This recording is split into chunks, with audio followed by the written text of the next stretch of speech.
How's it going, guys and gals? Elderville back. To just show off this build that I just started up. My buddy Kiki is your friend has been playing it. Of course, obviously, I don't have any MTX on. This is all the way the gear looks. And I'm gonna cover the gear real quick, and then I'm gonna cover what it does, and I'm pretty sure y'all can figure it out as I go. But so this is the gear. This is all budget gear, mind you. I probably put in a couple X worth, maybe like 3 to 4X on this gear. I did craft the runic pieces, so this is a ward based setup. So the way that this character works is you're using a spell loop by taking damage, and you have to have a certain amount of damage coming off on you to get that spell loop going, and you of course you have to have enough mana to cast these spells. Um, I just started it the other day, and I got it leveled. You can get the spell loop going around 79. Till then, what I personally did is I leveled a character.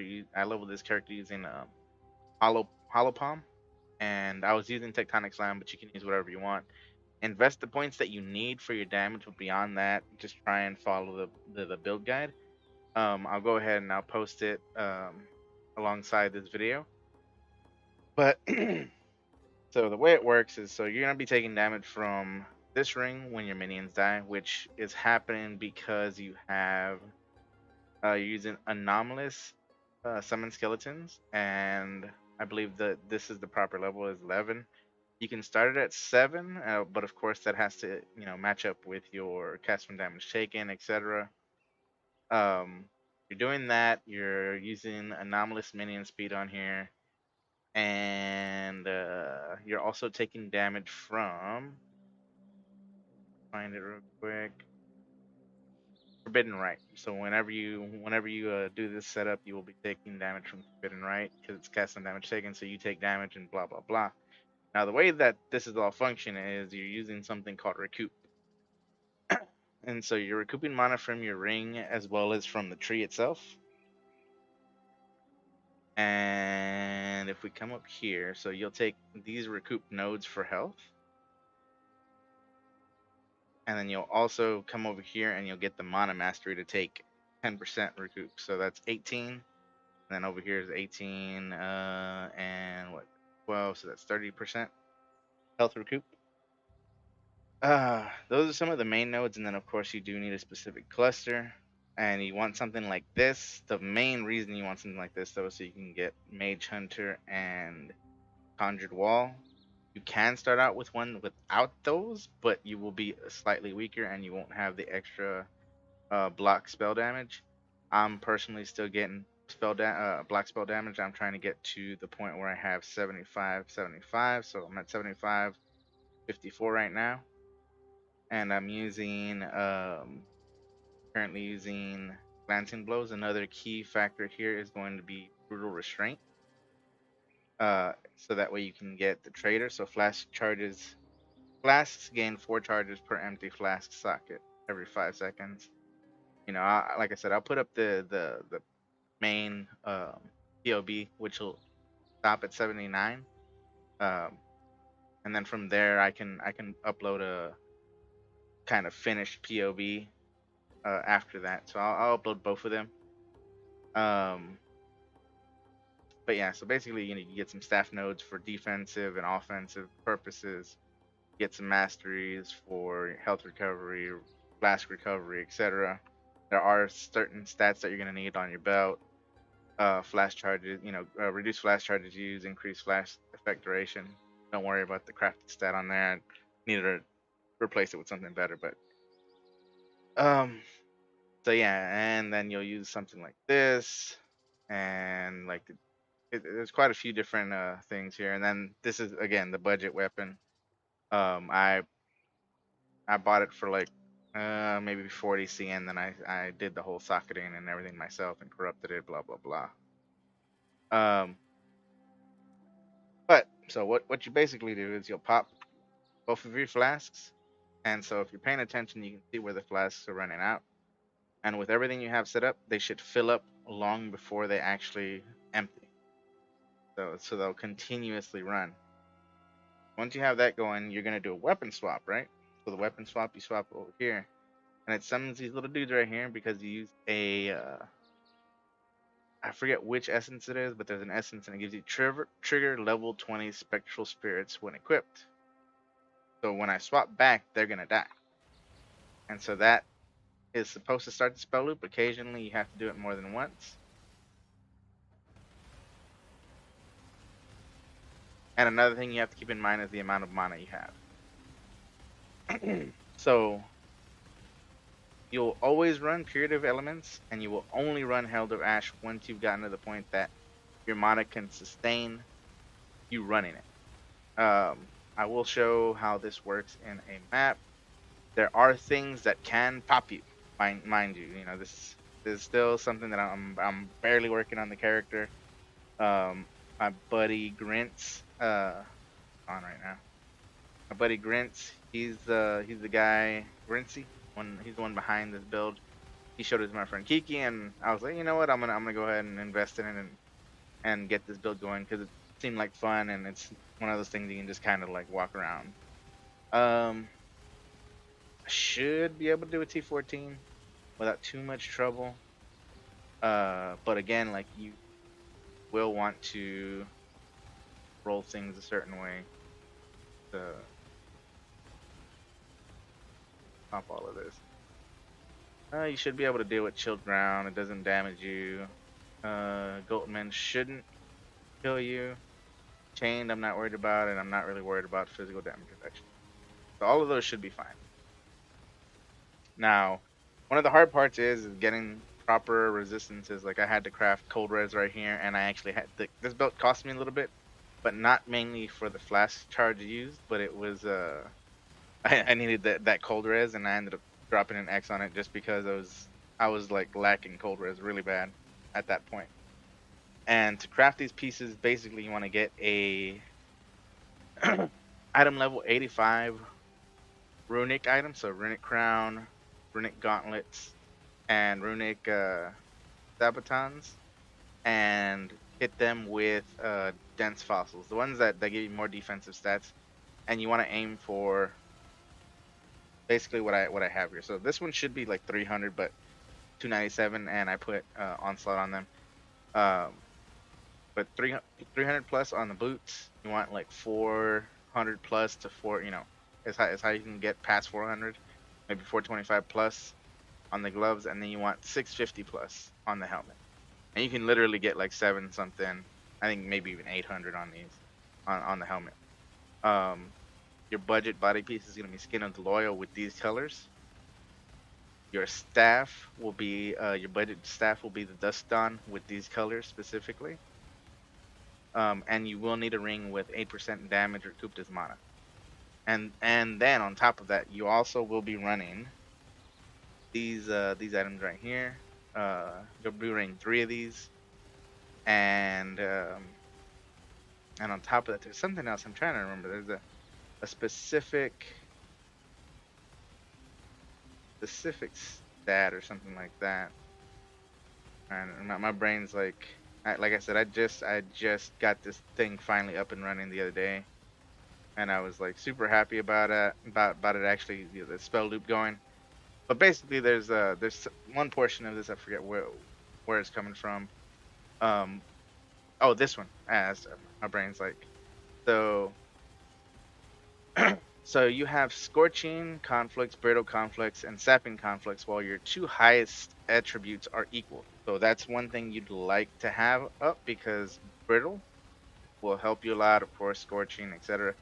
But it will. So you want to even out your 2 highest stats. For me, it was my strength and my int, and so I even those out, and that's one of the main reasons you use amulet. And yeah, so go ahead and start this map real quick. Alright. Okay, and here's another thing to keep in mind. Okay, so we're in a zone, right? I've been throwing up righteous fire because no need to right now. Um, but so when you zone, like actually zone into another area, all of your stuff will disappear. So you have to restart the loop. Make sure to hit those flasks. Make sure that you get the loop going. Once the loop's going, you're good. You can pop on Righteous Fire, as you can see, and then you just get to it. Let's see if we can find some enemies. Oh, you'll can charge into areas, but you basically want to try and give yourself a little bit of breathing room just in case you get hit really hard. Um, but yeah, so you can basically just run around and things die, and it's pretty cool. If you, of course, if you get too hard and your ward goes down, you can die, you can pop. This build is kind of weak towards dot damage, so don't be standing in anything like really nasty. Um, Beyond that, though, it's really strong. And then of course, like once you have 75 as far as block rates, that's really nice. Of course, you know you are taking some damage, but you're not taking enough to like kill yourself. So it's pretty cool. Show you on a boss or on the boss. Again, this is T14. You can do T16s. I'm still getting my character kind of leveled and whatnot, so I've been taking it a little bit slow, so I can try and get the rest of my defensive type points. And you can bust Val Righteous Fire.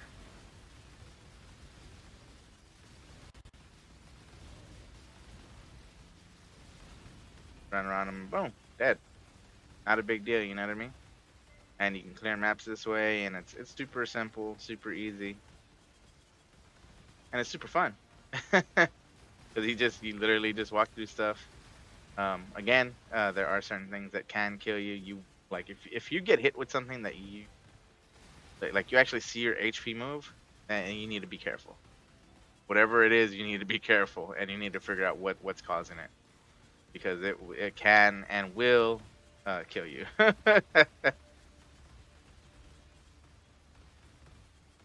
Yeah. See, still 50 mobs left. Oh, they must be over here on this side, or maybe in that corner. We'll see. Now, the bad thing is you can't really use a movement skill. So what you have to do basically is if you need to use a movement skill, you'll have to swap out Val Righteous Fire um with Flame Dash. And so that's gonna be your option as far as that goes.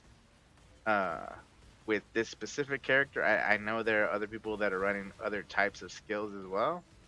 I've heard one person bring up a Voltaic Burst and, you know, or Voltaic Burst or whatever it is, that new skill that was from last league, and stuff like that gives you explosions and all that good stuff. So, but this is, it's pretty cool. There's 22 mobs left. Literally just walked through the map, and we rolled the map and everything. We qualityed it. Of course, you can corrupt it as well, but the main things you have to be careful of is dot damage, so you don't want to be messing with like a bunch of caustic ground and stuff like that. If you do, you got to make sure not to be like standing in it like a dummy. Um, you don't want to do things where you can't regen, because I believe it counts as recoup, and it will throw off your healing. And if it throws off I guess you would say the rhythm of the healing, you can completely get just dismantled. Because if you look closely, you'll see that the HP is not moving, but it is moving. Believe it or not, it's like super influx, but it's very tiny. Um, yeah. So that's what I wanted to show y'all. It's really cool for Delve. But yeah, so yeah, zone, nothing else is on.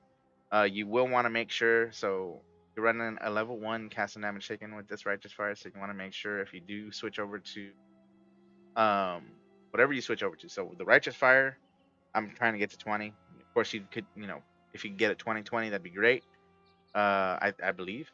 But for sure, if you were to switch over to like Flame Dash, you want your Flame Dash to be a higher level, so that way it does not connect to the cast and damage taken.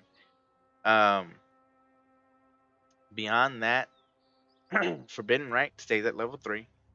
Um, you do need Anomalous. These are mandatory. The Anomalous minion speed and the Anomalous summon skeletons.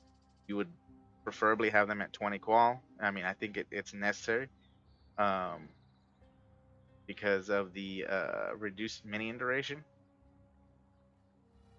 Yeah, can't be damaged for 0 to 2 seconds.